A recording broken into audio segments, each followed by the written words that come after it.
కీర్తన గ్రంథం 63వ అధ్యాయం మొదటి వచ్చిన చదువుకున్నట్లయితే, దేవా దేవా నా దేవుడవు నీవే, నా దేవుడవు నీవే, వేకునే నిన్ను వెదకుదును. చాలండి. చూడండి ప్రియమైన సహోదరి సోదరులారా, ఈ మాటలు మనం శ్రద్ధగా గమనించినట్లయితే ఎవరు చెబుతున్నారని మాటలు? దావీదు మహారాజు దేవునితో పలుకుతున్నాడు.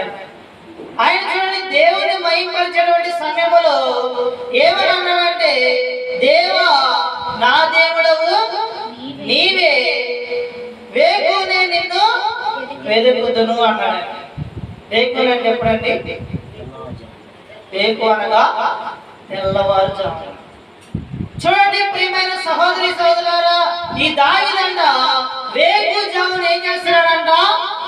దేవుణ్ణి వెతుకుతున్నాడు.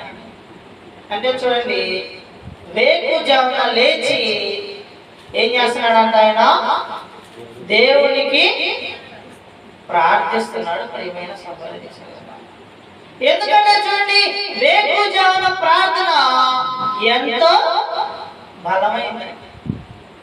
ఏంటండి? చూడండి, ఇప్పుడు ఉదయకాల సమయంలో చూడండి, ఎన్ని బళ్ళు ఉన్నా కానీ రోడ్డు మీద చూడండి, ఎన్ని బళ్ళు వెళ్తున్నా కానీ సౌండ్లు వినపడతాయి. మనకి వినపడతాయండి. హైవే రోడ్డు మీద ఏదైనా బండి ఆడుతున్నా అనుకో, ఉదయకాల సమయంలో ఆ సౌండ్ మనకి వినపడిద్దా? వినపడదండి. అదే నైట్ పూట అయితే ఏదండి వినపడుతుంది. వేకుజామున కూడా వినపడింది. ఎందుకని? ఆ సమయంలో చూడండి ఏ ధ్వని ఉండదు. మనుషులు కానీ, ఎలాంటి అలజడులు కానీ, ఎలాంటి వాహనాలు కానీ ఏముండవు. కాబట్టి ఆ వేకుజామున అంట మనం చేసే మొర ఏమైందండి? దేవునికి వినపడుతుంది. చూడండి, హైవేలో వచ్చే బల్ల సౌండ్లు ఇక్కడ దాకా వినపడతాయి వేకుజామున. ఎప్పుడైనా మీరు గమనించారా?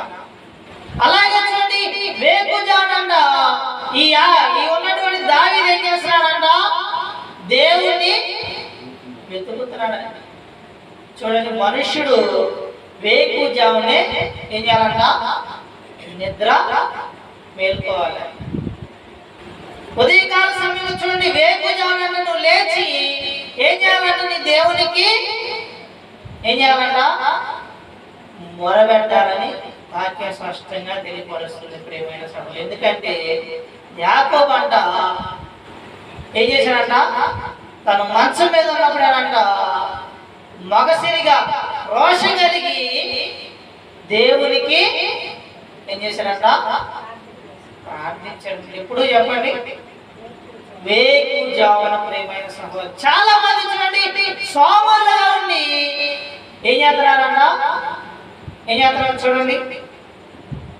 సామెతల గ్రంథం 6వ అధ్యాయం 9వ వచనం చదువుకున్నట్లయింది.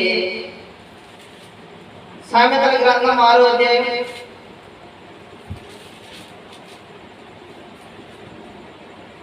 9వ వచనం చదువుకున్నట్లయింది.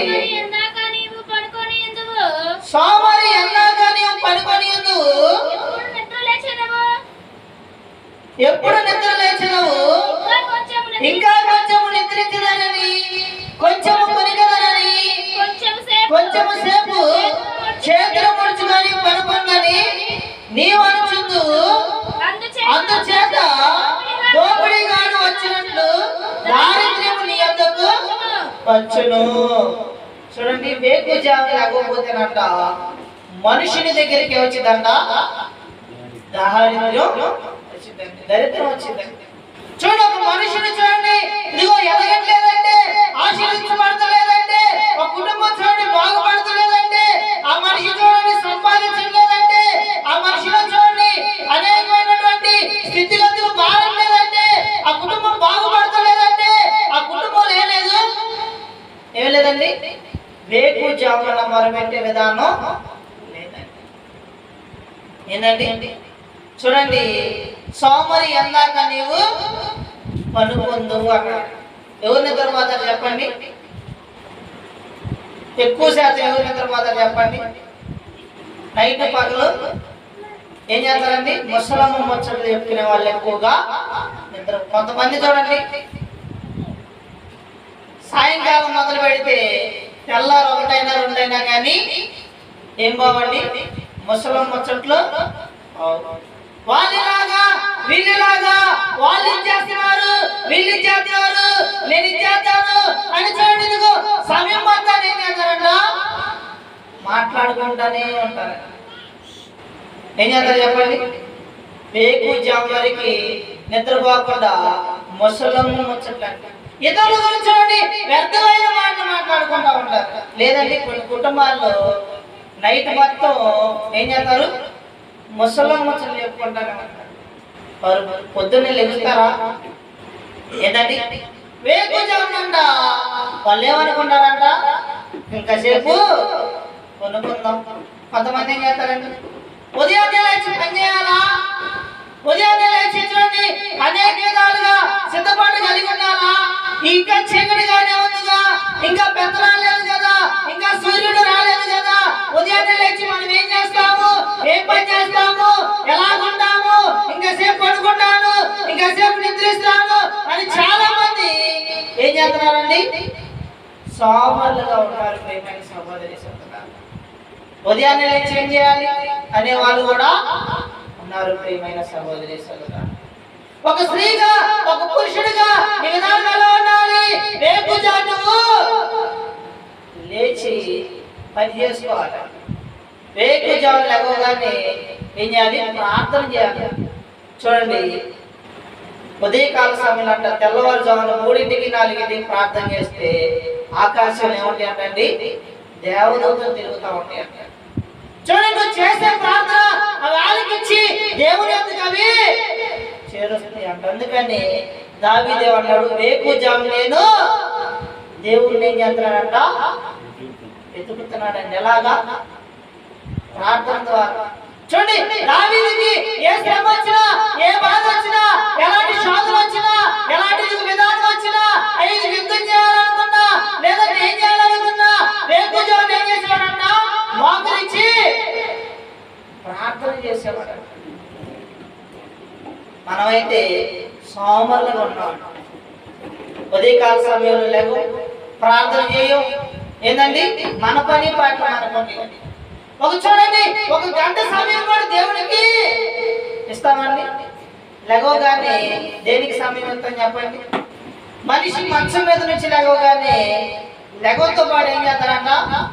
దేనికి సమయం ఇస్తారండి? ఫోన్కి సమయం ఇస్తారు. చూడండి కొనుక్కుంటే తల దగ్గర ఫోన్ ఉండాలి, లేవగానే చూడగానే ఫోనే చూడాలి. ఏం జరుగుతుంది, ఎవరేం చేస్తున్నారు అని వాట్సాప్ స్టేటస్ లో, లేదంటే చూడండి ఏం జరుగుతుందన్నో ప్రతిదీ చూస్తారే కానీ లేవగానే మోకరించి దేవునికి ప్రార్థన చేస్తారా చెప్పండి? వేకుజాము 4 లేచి ప్రార్థన చేసే వాళ్ళు ఉన్నారండి? ఉన్నారా? వేకుజాము 2 లేచి ప్రార్థన చేసే వాళ్ళు ఉన్నారా? కుటుంబ సమస్యల నిమిత్తం, కుటుంబంలోని బిడ్డల నిమిత్తం, ప్రార్థన నిమిత్తం, చూడండి ఆత్మల నిమిత్తం, లేదంటే చూడండి సంఘం నిమిత్తం, లేదంటే చూడండి గ్రామం నిమిత్తం, లేదంటే మనకున్నటువంటి అవిధేయతల నిమిత్తం, మనలో ఉన్న పాపం నిమిత్తం వేకుజాము లేచి మనం ప్రార్థన చేస్తున్నామా? చేస్తున్నామండి. ఒక శ్రమ వచ్చినప్పుడు అంట ఒక భక్తుడు అంట ఏం చేస్తున్నాడండి? ప్రార్థన చేస్తున్నాడు. చూడండి ఆదికాండం 32వ అధ్యాయం 24వ వచనం చదువుకున్నట్లయింది.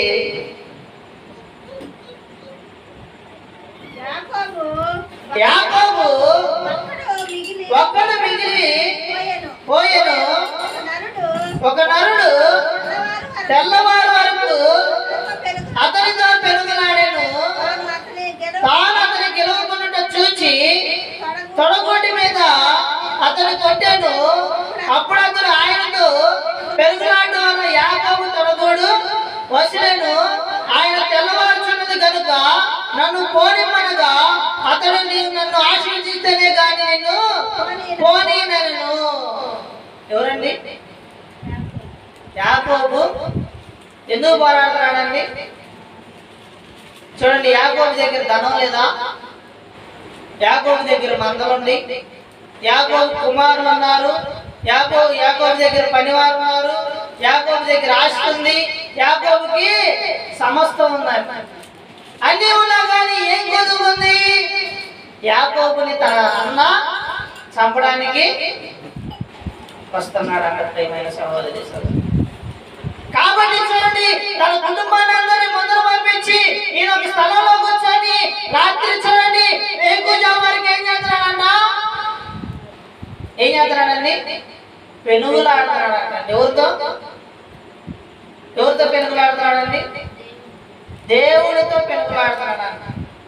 ఏమనయ్యా నువ్వు నన్ను ఆశీర్వదించాయి అన్నాడంట. ఏమన్నాడు చెప్పండి? నువ్వు నన్ను ఆశీర్వదించా అన్నాడంట. ఏ విషయం చెప్పండి ఆశీర్వదించమంటుంది?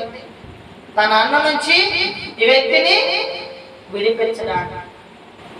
మరి నీ శత్రువుల నుంచి విడిపించడానికి నువ్వు దేవుడికి ప్రార్థన చేస్తున్నావా? ఇదిగో నాకు త్రాగుడు శత్రువు ఉన్నాయా, నాకు వ్యభిచార శత్రువు ఉన్నాయా, నా సహోదరు నా శత్రువులు ఉన్నారయ్యా, నా కుటుంబం నా శత్రువులు ఉన్నారయ్యా, నా తోటి పనివాడు నా శత్రువులు ఉన్నారయ్యా, ఇదిగో నాలో ఉన్న పాపం నా శత్రువు ఉన్నాయా, వీటన్నిటి నుంచి నన్ను విడిపించాయా, వీటన్నిటి నుంచి నన్ను రక్షించాయా అని వేకుజామున దేవుడికి మొరపెడుతున్నామండి. చూడండి,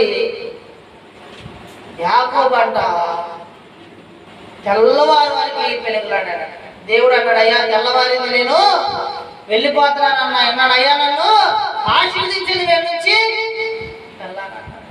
చూడండి ఎలాంటి ప్రార్థన అండి.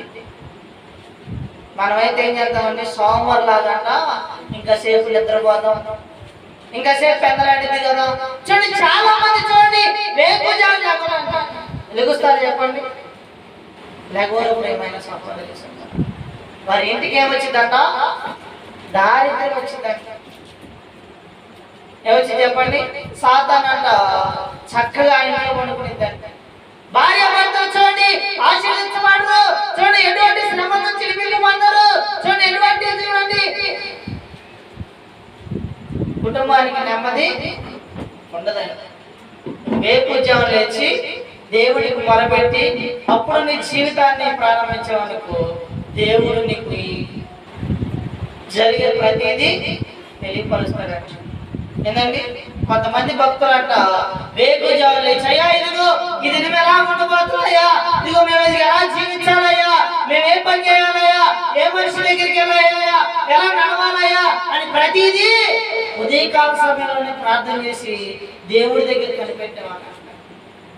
ఇప్పుడు చూడండి ఎలా ఉందండి, నేను సమాజం ఎలా ఉందంటే ఏం చేస్తున్నారండి? మేమెంతో కష్టపడి మా బిడ్డలు పెంచుకున్నామయ్యా, వాళ్ళు ఎందుకు ఉదయాన్నే లేకమంటారు? ఏందండి చూడండి కొంతమందిని 10 దాకా కూడా లేకపోతే కుమార్తెల కుమారుని ప్రేమగా పెంచుకునే వాళ్ళని 10 దాకా లేకపోతే 9 దాకా లేకపోతే ఏం చేస్తారండి? వారు అలాగే ఏమవుతారు? సోమరులుగా అవుతారు. పెద్ద అయిన తర్వాత చూడండి వివాహం చేస్తే ఆ ఎల్లని ఇంటి దగ్గర కూడా ఎన్నింటికి లేగుతారండి? 10ంటికే లేగుతారండి. అప్పుడు భర్త ఒప్పుకుంటాడా? అత్తమ్మ ఒప్పుకుంటారా? కుటుంబం ఒప్పుకుని దేవంటారండి? అమ్మా నీ తల్లిదండ్రులు నిన్ను ఎలా పెంచారమ్మా, అయ్యా నీ తల్లిదండ్రులు నిన్ను ఎలాగా పెంచారు. ఎందుకంటే మన కుమార్తె మీద కుమారుడి మీద ఉన్న ప్రేమతో మనం ఉదయం లేగుతాం కానీ పిల్లల్ని లేపుతామండి. చూడండి ఇదిగో వారి వివాహం అయిన తర్వాత వారి వల్ల మనకి ఏమవుతుంది? అవమానం వచ్చింది ప్రియమైన సహోదరులు. చూడండి భార్య అంటే ఏం చేస్తుందంట? సామెతల గ్రంథం 31వ అధ్యాయం 15వ వచనం చదువుకున్నట్లయితే ఆమె చీకటితోనే లేచి తన ఇంటి వారికి భోజనము సిద్ధపరచును, తన పనికత్తెలకు భత్యము ఏర్పరచును, ఆమె పొలమును చూచి దాన్ని తీసుకొనును, తాము కూడబెట్టిన ద్రవ్యం పెట్టి ద్రాక్షతో ఒకటి నాటించిన ఆమె నడికట్టు చేత నడు బలపరుచుకొని చేతులతో బలముగా పని చేయను. ఏంటంటే ఉదయాన్నే లేచి ఏం చేయాలంట? తన కుమారులకు ఆహారాన్ని సిద్ధపరచాలి. మనం ఉదయాన్నే లేగుతామండి సోమవారంలాగా 10 దాకా 12 దాకా 8 దాకా 7 దాకా నిద్రపోవడం వల్ల అంటే ఏం కలిగిందంట? నీ కుటుంబానికి దారిద్ర్యం వచ్చింది. చూడండి స్త్రీ ఎలా ఉండాలని సొలొమోను జ్ఞాని ఏం చెప్తున్నాడంటే, ఒక స్త్రీ చూడండి ఒక కుటుంబాన్ని రక్షించాలంటే ఒక కుటుంబం ఎలా ఉండాలంట?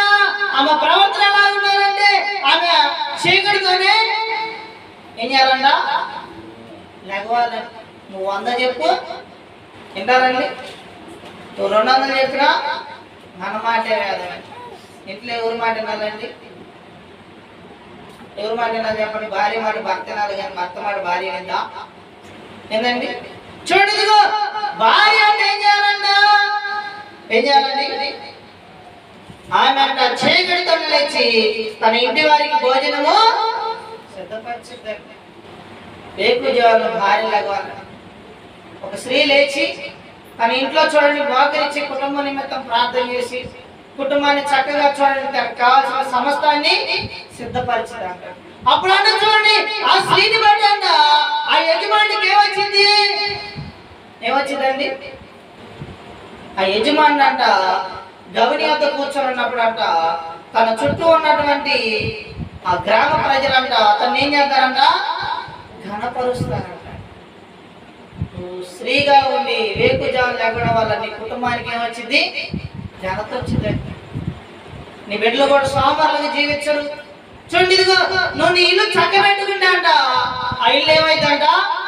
రక్షించబడింది. ప్రియమైన సహోదరి సహోదరులు, చాలా మంది ఏం లెగుతాలే, చీకట్లో లేచి ఏం చేయాలి? అందరు లెగుతున్నారని లేకపోవడానికి ఒకరిని చూసి ఒకళ్ళు ఏం చేస్తున్నారండి? ఇప్పుడు ఏమైందండి? పూర్వకాలంలో చూడండి, పూర్వకాలం అంట ఎన్నింటికి లేచేవాళ్ళు? 3-4 అయిందంటే 3ంటికే లేచేవాళ్ళు. లేచి చక్కగా చూడండి పనులు చేసుకొని ఎవరి కాళ్ళు పొలానికి వెళ్ళిపోయేవాళ్ళు. ఇప్పుడు కాలం పెరిగే కొద్దీ ఏందండి? సమయం కూడా మారిపోతుంది. పూర్వీకులు చూడండి, మన తల్లిదండ్రులుగా మనం ఉన్నామండి, ఉండట్లేదు. ప్రియమైన సహోదరి సహోదరులు, చూడండి యేసు ప్రభు సైతం ఏమని చెప్తున్నాడు అండి? మొదటి అధ్యాయం 35వ వచనం చదువుకున్నట్లయితే ఆయన పెద్దల కాడనే లేచి ఇంకనూ చాలా చీకటిగా ఉండగానే బయలుదేరి అరణ్య ప్రదేశమునకు వెళ్ళి అక్కడ ప్రార్థన చేయుచుండెను. ఏం చేశాడండి? ఈయన బ్రతికినటువంటి 33.5 సంవత్సరాలు ఏం చేశాడండి? చీకటితోనే లేచి ఏం చేశాడంట? అరణ్యానికి వెళ్ళి ప్రార్థన చేశాడండి. కాబట్టి యవనస్తురాలైనా పురుషుడైనా స్త్రీ అయినా ఏం చేయాలంట? ఉదయాన్నే భార్య లేకపోవడం కాదండి, భర్త కూడా ఇంట్లో చూడండి పురుషులే స్త్రీలే కాదు పురుషులు కూడా లేచి ఏం చేయాలంట? కుటుంబం మొత్తం వేకువజామున దేవునికి ప్రార్థించాలి. ఉదయం నుంచి 5కి విషయంలో తప్పిపోయావయ్యా, సాయంత్రం అది 5 మాకు ఇది అవసరాలు ఉన్నాయా, 5 మా పరిస్థితి ఎలాగున్నాయా, 5 మా కుటుంబంలో నా బిడ్డల పరిస్థితి ఎలాగున్నాయా అని ఇద్దరు కలిసి వేకువజామున మొరపెడుతున్నారండి. యాకోబు చూడండి వేకువజామున చూడండి తన కూడా శ్రమ నిమిత్తం మొరపెట్టి ఏం చేశాడంట? తన కూడా శ్రమ నుంచి విడిపించమంటాడు. చూడండి ఒక దురాత్మ నుంచి, ఒక బలహీనత నుంచి, ఒక వ్యాధి నుంచి, ఒక శోధన నుంచి, ఒక శ్రమ నుంచి విడిపించబడాలంటే మొదటిగా యేసు ప్రభు ఏం చేశాడంట? చీకటితో లేచి అరణ్య ప్రదేశానికి ఏకాంతం వెళ్ళి అక్కడ ప్రార్థన చేశాడండి. మనం అరణ్య ప్రదేశం వెళ్ళలేకపోయినా నీకున్నటువంటి స్థలములు, నీ గృహములు వేకువజామున దేవునికి మొరపెడుతున్నామండి. చూడండి వేకువజామున మొరపెట్టకపోతేనంట దారిద్ర్యం వచ్చింది. ప్రియమైన సహోదరి సోమరి అన్నాక నీవు పడుకుందామని వాక్యం చెబుతున్నాను. ఇంకా ఇప్పుడు కూడా నువ్వు సోమరిలాగా ఉన్నావు అనుకో, సోమరితనం అంట తన ఇంటి కప్పునే పీకేసింది అంటాడు. ఆ సోమరి వల్ల చూడండి బిడ్డలకు ఆహారం ఉండదు, కుటుంబంలో చూడండి సంపద ఉండదు, చూడండి ఆర్థిక ఇబ్బందులు వస్తాయి, లేమిడి కలిగి ఉండింది. చూడండి ఇదిగో అందరికంటే దీనస్థితిలో జీవిస్తున్నారు. వీటన్నిటికి కారణం ఏంది? నువ్వు వేకువజామున లేచి మొరపెట్టకపోవడం. ప్రియమైన సహోదరి కాబట్టి అంట ఏం చేయాలి? వేకువజామున స్త్రీ గాని పురుషుడు గాని లేచి మొరపెట్టాలి. ప్రియమైన సహోదరి సహోదరులు, ఎప్పటికైనా కానీ నీ జీవితం ఎలాగుందో నువ్వు గమనించాలి. చాలా మంది భక్తులంట రాత్రి వేళల్లో చూడండి వేకుజామున దేవునికి మొరపెట్టేవాళ్ళు. యేసు ప్రభుతో సహా ఆయన చూడండి ఈ భూమి మీదకి మాదిరిగా వచ్చి అసలు మనుషుడు ఎలా జీవించాలి, తండ్రిని ఎలా వేడుకోవాలి, ఎలా భక్తి చేయాలి, ఎలా నడవాలి, ఎలా ఎవరి వయసులో బ్రతకాలి, ప్రతిదీ అయినా చూపించాడు. ప్రియమైన సహోదరి సహోదరులు, మరి అలా మనం ఉన్నామండి? మన బిడ్డలు వేకుజాములు లేపుతున్నావా? కుటుంబం మొత్తం కలిసి ఉదయకాల సమయం ప్రార్థనలు ఉన్నావా? చేస్తానని చెప్పండి. కుటుంబ ప్రార్థన ఎవరేం చేసుకుంటారండి? రాత్రి పడుకునే ముందర కుటుంబ ప్రార్థన, వేకుజాములు లేవగానే కుటుంబ ప్రార్థన ఎవరేం చేసే వాళ్ళు ఉన్నారా? క్రైస్తవులుగా పిలువబడుతున్నాడు అండి. నీ కుటుంబంలో ఏముండాలి?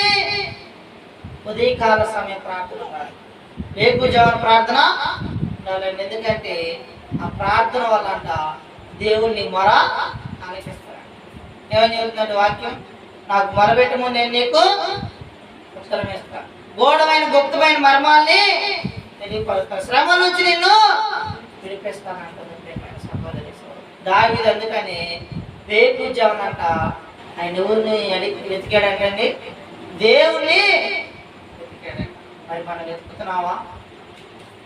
ఈ రాత్రి కాల సమయంలో మనల్ని మనం పరిశీలించుకోవాలి. మనం దేవుని వెతుకుతున్నామా? ప్రార్థన చేస్తున్నామా? వేకుజాములు లెగుస్తున్నామా? ఇంకా సోమరులాగా జీవిస్తున్నామా? గమనించాలి. ప్రియమైన సహోదరి సహోదరులు, ఏంటండి కొంతమంది నటిస్తూ ఉంటారు, మేము నిద్రపోవట్లేదు అంటారు, సోయి లేకుండా త్వర పెట్టి నిద్రపోతారు. ప్రియమైన సహోదరి, ప్రార్థన చేస్తున్నావు? అసలు ప్రార్థనాత్మ కలిగి ఉన్నావు? నువ్వు ఉన్నావండి? శిష్యులు అందుకని అన్నాడంటే అయ్యా ఒక్క గడి ఆయన మెలుకొని ఏం చేయమన్నాడు? ప్రార్థన చేయండి అయ్యా. ఈ శ్రమ నుంచి విడిపించబడాలంటే, ఈ శోధ నుంచి రక్షించబడాలంటే ఈ గడియ మీరు మేకొని ప్రార్థించమనంటే పేతురు వీళ్ళందరూ ఏం చేశారు? శిష్యులందరూ ఏం చేశారంట? నిద్రపోతున్నారు. ప్రియమైన సహోదరి సహోదరులు, యేసు ప్రభు ఒకడే రాత్రి మొత్తం చూడండి వేకుజాము వరకు ఏం చేశారు? కన్నీటితో ప్రార్థన చేశాడు. ప్రియమైన సహోదరి, కాబట్టి ఏం చేయాలి? వేకుజాము నువ్వు మొరపెట్టాలి. చూడండి సమూయేలు కూడా అంట రాత్రి కాల సమయం అంటే వేకుజాము వరకు ప్రార్థన చేశాడు. ఏం చేశారంట? ఒక మనిషి నిమిత్తం ప్రార్థన చేశారంట. మనం ప్రార్థన చేస్తున్నాం, మరి మనం ఏంటంటే ఒక 2 నిమిషాలు ప్రార్థన చేయడం ఎక్కువ, 1 నిమిషం ప్రార్థన చేయడం ఎక్కువ, ఒక 5 నిమిషాలు ప్రార్థన చేయడమే ఎక్కువ. మరి గంటల తరబడి నువ్వు ప్రార్థన చేస్తున్నావు, అలాంటిది నిద్ర మేలుకొని ప్రార్థన చేయగలుగుతున్నావా? ఏంటంటే అసలు మెలుగున్నప్పుడే మనం ప్రార్థన చేయలేము, ఇక నిద్రపోయేటప్పుడు ఇంకేం ప్రార్థన చేస్తాం? నిద్రపోయామంటే అసలు కుంభకరులాగా ఇక లేచే పనే లేదండి. కేకలు వేసినా లేదు, మైక్ పెట్టినా లేదు, అరిసినా కానీ కొంతమంది చూడండి రెగోరు. ప్రియమైన చచ్చిపోయినటువంటి శవంలాగే కొనుక్కున్న వాళ్ళు కొనుక్కున్నట్టు. కానీ నువ్వేం చేయాలన్నా వేకుజాము లేచి ఏం చేయాలి? దేవుణ్ణి వెతకాలి. ప్రియమైన సహోదరి సహోదరులు, ఈ లోపల ఉన్నటువంటి వాటిని వెతకండి. ఉదయాన్నే లేచి ఫోన్ ఎత్తుకోవడం, లేకపోతే ఉదయాన్నే లేచి తిండి ఎత్తుకోవడం, లేకపోతే ఉదయాన్నే లేచి ఏదో పని ఎత్తుకోవడం కాదు. ఒక చూడండి 4 లేచి పరిగెత్తారండి పనులు పన కదా, మరి ప్రార్థన చేస్తారు అలాగా? ఉదయాన్నే లేచి పనికి వెళ్ళిపోతారు, 3 4 లేచి పనికి వెళ్ళి డబ్బు సంపాదించాలనుకుంటారే కానీ వేకుజామున దేవుణ్ణి వెతకాలని ఆలోచన ఉండిద్దా? నువ్వు 1000 రూపాయలు సంపాదించినా కానీ దేవుణ్ణి సంపాదించకపోతే నీ జీవితం అర్థం. నువ్వు ఎన్ని పనులు చేసినా కానీ, అందుకనే ఉన్నారంటే మార్తని, అమ్మా మరియా ఉత్తమైన ఎన్నుకుంది కానీ నువ్వు విస్తారమైన పనులు పెట్టుకున్నావమ్మా. చూడండి వేకుజాము లేచి నువ్వు దేవుని వెతికినప్పుడు చూడండి నీ కుటుంబం ఆశీర్వదించబడింది, నీ కుటుంబం ఏ శాతం ఉండదు, నీ కుటుంబం చుట్టూ అగ్నిగంజిగా దేవుని ఆత్మ నీ ప్రార్థన అయినా ఆలకించి సమాధానాన్ని ఇస్తాడు. ప్రేమని సహోదరి సహోదరులు, కాబట్టి వేకుజాము నువ్వు ఏం చేయాలంట? దేవునికి మొరపెట్టాలి. చాలా మంది వేకుజామున సంపాదించాలను ఏంటండి ముచ్చట చెప్పుకుంటాను, సమయాన్ని వృధా పరుస్తున్నారు ప్రేమైన సహోదరి సోదరు. కాబట్టి సమయం ఎంతో విలువైంది. కాబట్టి వేకువజాము లేచి నువ్వు యాకోబే చూడండి ఏ విధంగా అయితే దేవుని యొద్ద మొరబెట్టాడు, ఏ విధంగా అయితే చూడండి దావీదు దేవుణ్ణి వెతికాడు. యేసు ప్రభు చూడండి ఏ విధంగా అయితే వేకువజామున ప్రార్థించారు, అలా మనం కూడా వేకువజామున దేవునికి మొరబెడితే ఆ ప్రార్థన ఎంతో ఉపయోగకరంగా ఉండేది. కాబట్టి అలాంటి ప్రార్థన కలిగే కుటుంబంలో ఎదగాలని జీవించాలని మనసారా కోరుకుంటూ ఈ చిన్ని మాటలు దేవుడు తన వెనుకల్లో జ్ఞాపకం చేసుకుంటున్నాడు. ప్రతి ఒక్కరికి వందనాలండి.